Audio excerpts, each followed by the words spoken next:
Stéphane, bienvenue à Edmonton. Évidemment, c'est une ville que tu connais bien et parce que tu t'es impliqué beaucoup avec l'Alberta, avec tes dossiers ministériels. Alors, au terme du Coastal Leadership, qu'est-ce que tu attends en Alberta? Beaucoup d'appui. Les relations que j'ai tissées avec mes concitoyens albertains pendant 10 ans comme ministre, d'abord aux affaires intergouvernementales, par la suite comme ministre de l'Unité canadienne et par la suite comme ministre de l'Environnement, ont été très fructueuses. Et j'ai pu m'entendre avec le gouvernement albertain la plupart du temps, malgré des différends idéologiques que les libéraux et les conservateurs peuvent avoir. Donc je suis en mesure de travailler de très près avec les Albertains. Et ce que j'entends faire pour le Canada va faire en sorte que les Albertains, l'Alberta, aura un rôle essentiel à jouer. Parce que l'Alberta, maintenant, commence d'émerger de cet esprit d'amertume contre l'Ottawa. Et quand on arrive en Alberta comme un Québécois, on apprécie aussi que malgré les difficultés entre l'Alberta et le gouvernement fédéral, entre les Québécois et les Albertains, il y a beaucoup de chaleur. Oui, et il y a aussi autre chose. Il y a que les enjeux qui sont les nôtres et qui sont ceux de la planète interpellent de très près les Albertains. Je crois que dans votre émission et dans les journaux, tous les jours, on voit à la une des problèmes qui consistent à ajuster la croissance, très spectaculaire ici, et les capacités de l'environnement naturel dans lequel nous sommes. Et que si on ne réconcilie pas les deux, la croissance à long terme de l'Alberta est mise en cause. Les Albertains le voient à propos de leur eau, le voient à propos de l'air qu'ils respirent, de leur agriculture et de son avenir, des procédés industriels d'extraction qui sont utilisés.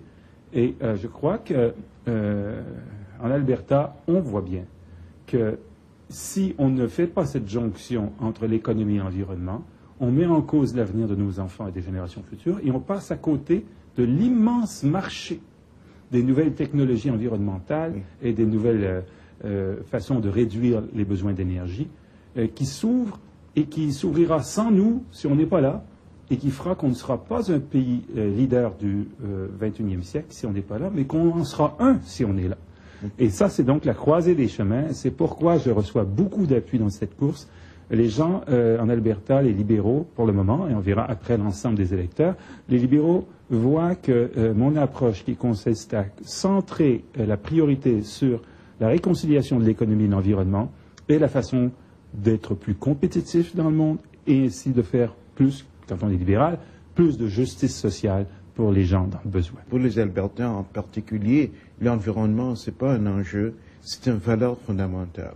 C'est quelque chose précieux, un atout précieux qu'on tient cher. Et pour nous, on ne veut pas ni sacrifier notre potentiel économique et on ne veut pas que le gouvernement fédéral va imposer quelque chose, que l'équilibre, la réconciliation deviendra d'un dialogue honnête parmi les citoyens. Je trouve que c'est très bien exprimé et que c'est exactement ce qu'il faut faire. Ce que j'appelle l'approche à 3 piliers. Traditionnellement, nous les libéraux avons une approche à 2 piliers, c'est-à-dire vitalité économique, justice sociale. Et on voulait les deux, ce qui fait qu'on était un des partis, le parti du 20e siècle, le plus souvent élu, de Wilfrid Laurier à Paul Martin, c'est ce qu'on a offert aux Canadiens. Je crois qu'au 21e siècle, il faut avoir l'approche à 3 piliers. Ah bon? Pour avoir la vitalité économique, il faut la durabilité environnementale ensemble, et ainsi on peut faire plus de justice sociale. Et on crée un cercle vertueux à 3 piliers au lieu de 2 piliers. Et c'est ce qui me distingue des autres candidats.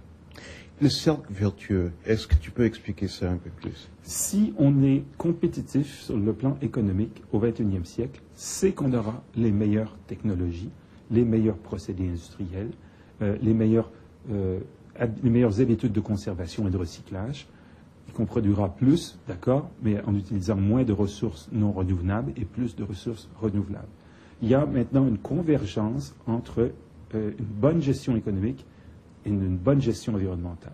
Si c'est bien fait, ça peut être une gestion environnementale qui fige l'économie, je le sais très bien, mais ça peut être une gestion environnementale qui nous rend plus compétitifs. Et le pont entre l'économie et l'environnement, c'est l'énergie. Donc la prochaine crise qui s'en vient, grosse comme la lune, c'est évidemment la crise de l'énergie. Oui. Si on évite une conflagration militaire, ça on ne peut pas l'écarter, mais si on se concentre sur le monde en paix, en dehors des menaces militaires, c'est l'énergie. Vous avez actuellement au Canada 600 voitures par 1000 habitants. Vous avez actuellement en Chine 10 voitures par 1000 habitants.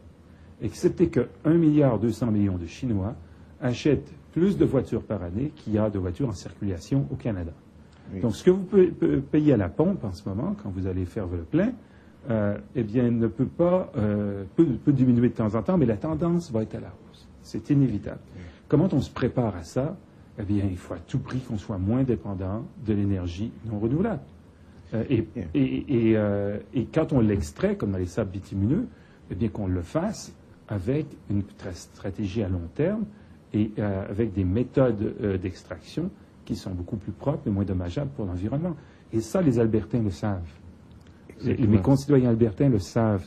C'est pourquoi, quand ils entendent mon message, j'y reçois une très forte réception ici en Alberta. Non, c'est bon, parce que soit en Chine, soit aux États-Unis, il faut développer des technologies, comme tu as dit. Évidemment, les sables bitumineux sont aussi les sources d'hydrogène moins chères du monde, parce que c'est avec le bitume qu'ils ont laissé après l'extraction qu'on prend l'hydrogène. C'est pas du tout cher. Donc, on peut voir éventuellement un pont entre l'économie de gasoline et l'économie d'hydrogène utilisant les mêmes ressources qui existent en Alberta.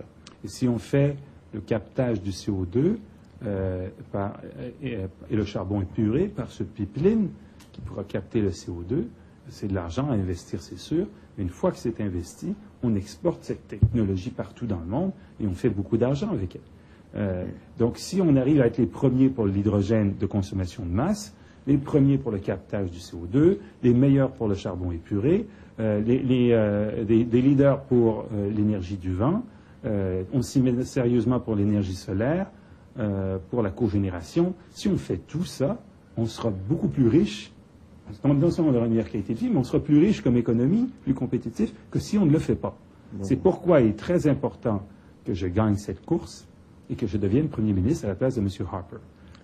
Alors, tu sais, peut-être tu es le seul parmi les candidats libéraux qui parle de l'Alberta avec une telle intensité de connaissances et certainement une passion pour notre province. Comment arrive-t-il que le Parti libéral n'est pas bien perçu en Alberta et qu'est-ce que tu vas faire pour changer cette image? Je crois qu'une des difficultés que nous avions, c'est que les Albertains comparaient le gouvernement libéral avec un gouvernement idéal. Maintenant, ils vont comparer ce que Harper fait et ce que nous avons fait et ce que nous promettons de faire pour l'avenir. Et à ce moment-là, la comparaison nous sera moins difficile et plus favorable. Un exemple, et bien sûr, c'est l'agriculture. Les fermiers canadiens ont énormément de difficultés et en Alberta, on le voit bien. L'aide que le gouvernement du Canada, sous M. Chrétien, M. Martin, a donnée était quand même très, très généreuse, mais ne suffisait évidemment pas à faire face à toutes les crises auxquelles l'agriculture canadienne fait face. On a des idées là-dessus. Je veux moi-même avoir un plan de gestion du risque bien meilleur que ce qui existe en ce moment, mais on peut comparer avec ce que M. Harper a fait, qui est moins riche que ce que M. Martin aurait fait à sa place. Donc, déjà, les gens vont commencer à se dire, arrêtons d'avoir un gouvernement rêvé par rapport à un gouvernement actuel, comparons deux gouvernements, et cette comparaison sera plus favorable aux libéraux que dans le passé. Okay. Parlons un peu de l'avenir. Si tu deviendras Premier ministre, en 5 ans, qu'est-ce que tu vas achever? J'aurais mis le Canada sur le podium de l'économie durable. Ou si on n'est pas au moins au 3e rang de la marche, on sera plus rapproché. Alors qu'actuellement, on est à la traîne. Et en faisant cela, j'aurais rendu mon pays plus compétitif et notre population plus en santé, ayant une meilleure qualité de vie et un meilleur avenir. Merci. Merci beaucoup de m'avoir donné cette occasion de parler aux Franco-Albertains, pour tous les francophones du monde. Le plan que j'ai mis en œuvre, c'est pour la promotion des langues officielles canadiennes et notamment du français, partout au Canada, partout dans le monde. Merci.